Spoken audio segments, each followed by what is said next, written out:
Hello दोस्तों, मेरा नाम है मनीष। स्वागत है आप सभी का स्नैप स्टडी पर। आज हम बात करेंगे टीयर सेकंड ईयर और यूजीसी नेट व अनेक कम्पिटिटिव एग्जाम में आने वाले टॉपिक कम्युनिकेशन के बारे में बात करेंगे। कम्युनिकेशन में इंक्लूसिव एजुकेशन का क्या रोल है उसके बारे में कम्युनिकेशन के बारे में बात करेंगे। कम्युनिकेशन में इंक्लूसिव एजुकेशन का क्या रोल है उसके बारे में बात करेंगे। सबसे पहले मैं बता दूं कि कम्युनिकेशन को हम अनेक नामों से जानते हैं, जैसे संचार, संप्रेषण या कम्युनिकेशन। तो कम्युनिकेशन के बेसिक रूप के बारे में जान लेते हैं कि कम्युनिकेशन होता क्या है। उसके बाद हम डिटेल में बात करेंगे। तो कम्युनिकेशन यह एक टू वे प्रोसेस होता है, यानी इसमें दो व्यक्तियों का होना बहुत ज़रूरी है। दो व्यक्तियों के बीच विचारों व सूचनाओं का आदान प्रदान होता है, तभी कम्युनिकेशन पूरा होता है। आप चैनल को पहली बार विजिट कर रहे हैं तो ऐसे सफिशिएंट कंटेंट पाने के लिए स्पेशल एजुकेशन से रिलेटेड चैनल को सब्सक्राइब कीजिए।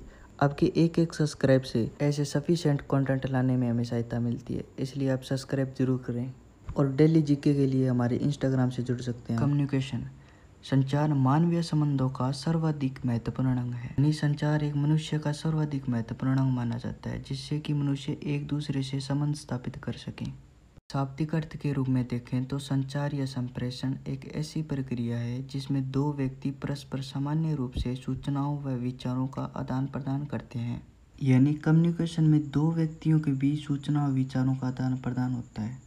संचार संदेशों के विनिमय एवं पारस्परिक समझ के निर्माण की प्रक्रिया है, यानी हम कह सकते हैं कि संचार एक ऐसी प्रक्रिया है जिसमें संदेशों के आदान प्रदान व आपसी समझ से ही कम्युनिकेशन पूरा होता है। अब हम बात करेंगे संचार शब्द की उत्पत्ति कहाँ से हुई है। संचार शब्द की उत्पत्ति अंग्रेजी भाषा की कम्युनिकेशन शब्द का हिंदी रूपांतरण है, यानी संचार शब्द कम्युनिकेशन का हिंदी अर्थ है और कम्युनिकेशन शब्द लैटिन भाषा की कम्युनिस शब्द से बना है, जिसका अर्थ है कॉमन या सामान्य।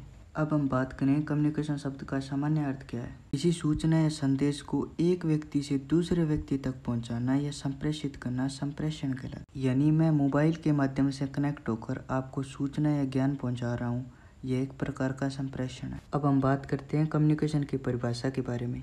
अकॉर्डिंग टू ऑक्सफोर्ड डिक्शनरी के अनुसार विचारों, जानकारी इत्यादि का विनिमय किसी और तक पहुंचाना, चाहे वह लिखित, मौखिक या सांकेतिक ही संप्रेषण है। विचारों, जानकारी को लिखकर या बोलकर हाव भाव के द्वारा सूचना को पहुंचाना ही संप्रेषण कहलाता है। इस टॉपिक की पीडीएफ हमारे टेलीग्राम ग्रुप से डाउनलोड कर सकते हैं, लिंक डिस्क्रिप्शन में दिया गया है। आगे बात करते हैं कम्युनिकेशन प्रोसेस, यानी संचार या संप्रेषण की प्रक्रिया किस प्रकार से होती है उसके बारे में जानेंगे। इसमें जो मेन एलिमेंट्स होते हैं जो कम्युनिकेशन प्रोसेस को पूरा करते हैं वह मुख्यतः चार होते हैं। इनको चार भागों में बांटा गया है: सेंडर, मैसेज, मीडियम, रिसीवर, यानी भेजने वाला, संदेश, माध्यम और प्राप्तकर्ता। कम्युनिकेशन प्रोसेस की प्रक्रिया उदाहरण के रूप में देख लेते हैं। इसके बाद इन एलिमेंट्स को हम डिटेल में पढ़ेंगे।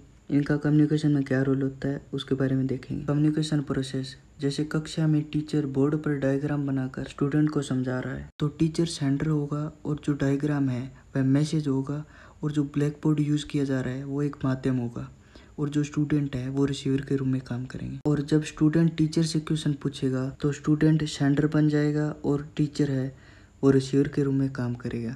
तो इस प्रकार कम्युनिकेशन की प्रक्रिया चलती रहती है। अब हम इन एलिमेंट्स को डिटेल में देखेंगे कि ये कम्युनिकेशन की प्रक्रिया को कैसे पूरा करते हैं। इसमें फर्स्ट होता है सेंडर या प्रेषक, उसके बारे में जान लेते हैं, जो कि भेजने वाला होता है। सेंडर किसी भी विचार या जानकारी को किसी माध्यम से रिसीवर तक पहुंचाता है। अब हम बात करते हैं दूसरे एलिमेंट्स, मैसेज के बारे में बात करते हैं। कम्युनिकेशन में मैसेज वो होता है कि जिस विचार या भाव को, जानकारी को भेजना होता है, जैसे इन्फॉर्मेशन या कोई ज्ञान हो गया। संदेश किसी भी रूप में हो सकता है, लिखित में, मौखिक में, जैसे कोई भी इन्फॉर्मेशन, यानी टीचर हमें जो पाठ पढ़ा रहा है वो एक प्रकार का संदेश है। बात करते हैं तीसरे एलिमेंट्स के बारे में, मीडियम के बारे में बात करते हैं। कम्युनिकेशन में सूचना को पहुंचाने के लिए माध्यम का यूज किया जाता है ताकि वह संदेश पहुंच सके। कोई भी माध्यम यूज में लिया जा सकता है, जैसे टीवी, मोबाइल या लेटर के द्वारा। यानी जितना ही अच्छा आपका माध्यम होगा उतना ही अच्छा आपका संदेश होगा। जैसे प्रेजेंट में आपने देखा होगा कि टीचर पढ़ाते समय स्मार्ट बोर्ड या प्रोजेक्टर का यूज करते हैं, उनसे बच्चे को अच्छे से समझ में आ जाता है। अब हम बात करते हैं फोर्थ एलिमेंट्स के बारे में, रिसीवर के बारे में। यानी रिसीवर किस रूप में काम करता है। सेंडर के द्वारा भेजा गया संदेश को ही प्राप्त करना रिसीवर कहलाता है। किसी भी माध्यम से सूचना पहुंचा रहा हूँ, आप उस सूचना को ले रहे हैं तो अब रिसीवर के रूप में काम कर रहे हैं। अब हम बात करेंगे टाइप्स ऑफ कम्युनिकेशन। कम्युनिकेशन को मुख्यतः 6 भागों में बांटा गया। फर्स्ट है वन वे कम्युनिकेशन, यानी एक तरफा कम्युनिकेशन।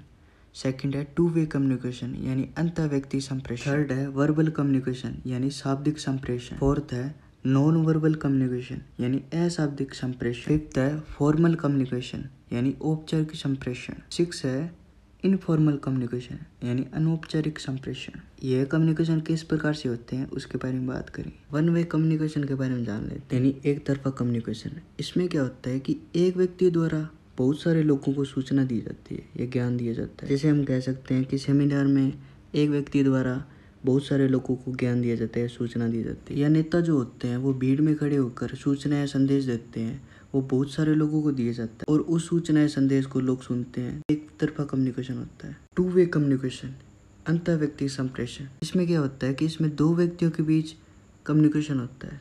आपस में दो व्यक्ति बात करते हैं, जैसे एक व्यक्ति हेलो कहता है तो दूसरा व्यक्ति फाइन या अपनी प्रतिक्रिया देता है। तो इस प्रकार ये टू वे कम्युनिकेशन पूरा होता है। अब हम बात करते हैं थर्ड वर्बल कम्युनिकेशन यानी शाब्दिक कम्युनिकेशन के बारे में बात करते हैं। शाब्दिक संप्रेषण में क्या होता है कि सूचना विचारों को बोलकर या लिखकर कम्युनिकेशन पूरा किया जाता है। यानी एक व्यक्ति द्वारा दूसरे व्यक्ति को जो विचार है वो बोलकर स्पष्ट किया जाता है। पर राइटिंग में भी हो सकता है, ओरल के द्वारा भी हो सकता है। अब हम बात करते हैं फोर्थ कम्युनिकेशन अशाब्दिक संप्रेषण के बारे में बात करेंगे। इसमें क्या होता है कि एक व्यक्ति द्वारा अभाषीय विधियों द्वारा अपने विचारों को दूसरे के सामने स्पष्ट किया जाता है। अभाषीय विधियां यानी शरीर के हाव भाव संकेत के द्वारा, फेस एक्सप्रेशन, बॉडी लैंग्वेज के द्वारा ये कम्युनिकेशन पूरा किया जाता है। 5th फॉर्मल कम्युनिकेशन के बारे में बात करेंगे। औपचारिक संप्रेषण। इसमें क्या होता है कि विचारों और सूचनाओं को सिस्टमेटिक रूप से आदान प्रदान किया जाता है। यानी हम कह सकते हैं कि स्कूल में सिस्टम होता है कि पहले पहला पाठ पढ़ाना है, फिर दूसरा, फिर तीसरा, क्रमबद्ध रूप में मैसेज दिए जाते हैं। 6 है इनफॉर्मल कम्युनिकेशन यानी अनौपचारिक कम्युनिकेशन।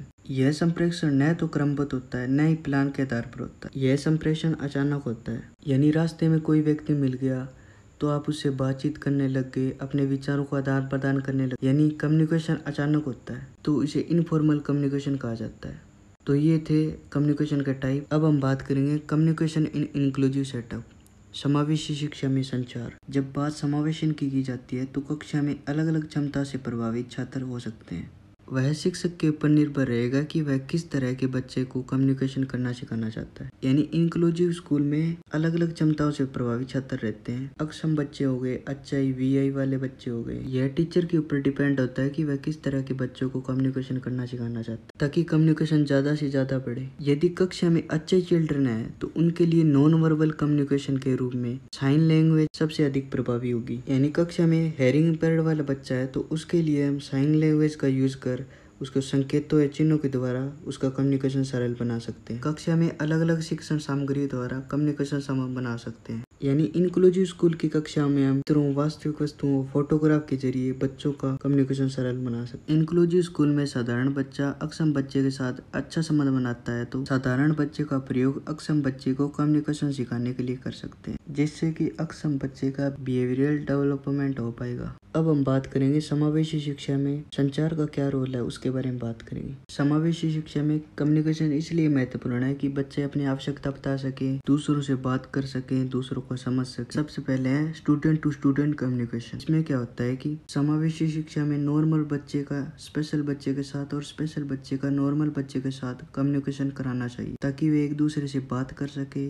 एक दूसरे को समझ सके, जिससे कि उनका सोशली और बिहेवियरल डेवलपमेंट हो सके। इसलिए कम्युनिकेशन कराने के लिए उनको मोटिवेट करना चाहिए, जैसे पीयर ट्यूटरिंग जैसे मेथड को यूज करना चाहिए। आपस में बात कर सकेंगे, एक दूसरे को समझ सकेंगे। ऐसा नहीं होगा तो इंक्लूसिव सेटअप का कोई फायदा नहीं होगा। इसलिए स्टूडेंट टू स्टूडेंट कम्युनिकेशन होना बहुत जरूरी है। सेकंड है स्टूडेंट टू टीचर कम्युनिकेशन। इसमें स्टूडेंट और टीचर के बीच कम्युनिकेशन हो तो स्टूडेंट टीचर से बात कर पाएगा और टीचर बच्चे को समझ पाएगा, उसकी नीड क्या है, उसको किस प्रकार की प्रॉब्लम आ रही है टीचिंग से रिलेटेड पर्सनली। स्टूडेंट और टीचर के बीच कम्युनिकेशन नहीं हो तो वह प्रॉब्लम वही बनी रहेगी और बच्चे का विकास नहीं हो पाएगा। आगे है parents to teacher communication. Inclusive school में पेरेंट्स का स्कूल स्टाफ के साथ कम्युनिकेशन होना बहुत जरूरी है, ताकि पेरेंट्स को बच्चे का लेवल का पता चल सके, उसकी नीड क्या है, उसको कहाँ प्रॉब्लम आ रही है। पेरेंट्स का स्कूल स्टाफ के साथ कम्युनिकेशन होगा तो बच्चे का लेवल का पता चल जाएगा, उस पर कहाँ वर्क करना है। पेरेंट्स को पता हो कि बच्चे को कहाँ प्रॉब्लम आ रही है और पेरेंट्स उस पर वर्क कर पाएंगे। इससे बच्चे का अच्छे से डेवलपमेंट हो पाएगा। तो ये था इंक्लूसिव एजुकेशन में कम्युनिकेशन। अब आगे हम बात करेंगे कम्युनिकेशन की क्या क्या विशेषता होनी चाहिए उसके बारे में बात करेंगे। फर्स्ट है communication eye to eye contact होना चाहिए। यानी कम्युनिकेशन आमने सामने होना चाहिए। सेकंड है संचार की भाषा सरल व आसानी से समझ में आने वाली होनी चाहिए। थर्ड है संचार का उद्देश्य जो स्पष्ट होना चाहिए, जो भी बताना चाह रहे हैं वो स्पष्ट होना चाहिए। संचार को प्रभावी बनाने के लिए उदाहरणों और सर्वे यंत्रों का उपयोग करना चाहिए, यानी टीवी, मोबाइल, चार्ट जैसे यंत्रों का यूज करना चाहिए। संचार में प्रयुक्त की जाने वाली विधियां खर्चीली नहीं होनी चाहिए। संचार में उचित माध्यम का प्रयोग करना चाहिए, यानी जितना भी अच्छा आपका माध्यम होगा उतना ही अच्छा आपका संदेश होगा। संचार में सही उच्चारण का उपयोग करना चाहिए, यानी जो भी बताना चाह रहे हो उसमें स्पष्ट होना। तो ये था कम्युनिकेशन और कम्युनिकेशन प्रोसेस, कम्युनिकेशन टाइप और इंक्लूसिव एजुकेशन में क्या रोल है। तो आपको कहीं से समझ में नहीं आया तो आप कमेंट कर सकते हैं।